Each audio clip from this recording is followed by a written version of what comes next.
I guess you all heard the story, how in the Bible it was told. Well, no one could sing it like Seth could, that's for sure. Look, I just heard an hour ago that Seth had passed on, and Reed, I want to send you my heartfelt condolences, mate. I'd travelled to Timbuktu to go to his funeral, such as the debt that I owe you and Seth. And but given the current health restrictions, I probably couldn't go in anyway. But look, I want to send you my love to you, Reed, and all the family. Betty, Marcus, Danielle, Sonia. I know I lost my dad a couple of years ago. Your heart will be breaking. Heart will be breaking. I want you to know that I owe him a great debt. A great debt. Out of all the pastors I've had, he showed me what Christianity really looks like when you love people, not just the words but his life. I remember when he came and pastored Good News Fellowship, and mate, he would have homeless people come and shower at his place and get ready for church. He would feed the homeless after the service. He didn't, and you didn't have enough time to tell the things that he's done in his life. 2 great commandments: to love God with all your heart and soul and mind and strength, and he certainly did that, but also to love your neighbour as yourself. I've never seen someone getting up in the middle of the night, going places for people, for doing things. He lived his life for others, and he loved his family dearly and lived his life for others. I'm a little white boy that was lost, and mate, you guys took me in, and I owe you a huge debt of gratitude. I really do. You took me to your hearts, you took me to your home, and I want you to know that's not wasted. That's not wasted. The seeds that you guys planted, your love of people and the love of God, and the way you live that out. We're running a little fellowship as well, and we're endeavouring to walk in the footsteps of Seth and you, Reed, and because you walked in the footsteps of your master, and I want you to know that's a blessed thing. I've seen real Christians. Many people talk Christianity, but not many people live it, and you guys live it. And so one thing I know about Seth is that there'll be a crown waiting for him up in heaven.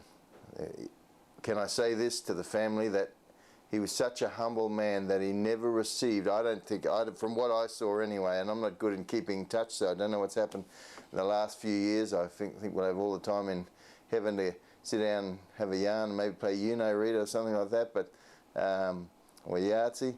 And but I know this, that he never received the accolades that he deserved here. In fact, oftentimes, because of his humility, because of his love of people, he was shunned. And I want you to know that in heaven he's accepted. That what he was denied on earth, he will receive in heaven. The scripture says these words, that you have many teachers, and there's many of them out there, but not many fathers. And I'll tell you, I'm not there, but I can tell you this: there'll be many children like me coming and saying, giving homage to their dad, saying, thank you for sowing into our lives. There'll be many kids today whose lives have changed because of what he sowed into them. He loved the Lord, and he loved his golf, and I remember a time where I went over with Marcus and the girls, and we're in Target, and they decided they were going down the riverbank, and Marcus threw me the keys to his car, and and so they took off, and I was going to move the car over, and his dad's car, obviously, I don't know, an XE or something like that, I'm not sure what it was, but anyway, couldn't get the thing started, so I opened the door, went down, had a look. Lenny Liasso was there, so he started it with a screwdriver, and I hit the acceleration pedal. Mate, it went backwards at a rate of knots because it was in gear, but the gear stick was off, so you didn't know what gear it was in, and it took off, and the door went 180, like this. And oh, my heart sank. I thought I was only just starting out in life, and I had no money and all this sort of stuff, and here I've wrecked the pastor's car. And so I went and picked up the kids. We sat on the door and got it down to where it could fit, and locked it in, and we picked up the kids and went back home, and I sheepishly went up and told Seth that I'd wrecked his car, and it was like nothing happened. And he didn't want me to fix it. He didn't want me to pay anything. And I said, oh, I'm going to pay to fix it. Of course I am. So I imagined that he'd get the door fixed and painted, and so it matched the rest of the car. No, he got a second-hand door. They'd installed that, and for a couple of weeks before that could get installed, he's running around. He couldn't get out the driver's side with the window down, so he'd get in and out. Oh, what a man, but that's his heart. That's his heart, see? He loved people, and people were more important than things.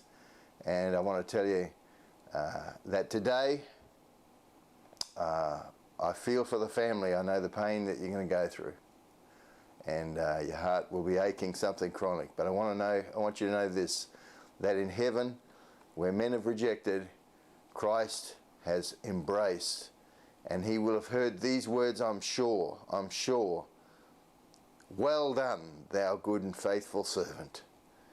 And I look forward to seeing him soon. God bless you. Love you guys heaps. I wish I was there to give you a big hug.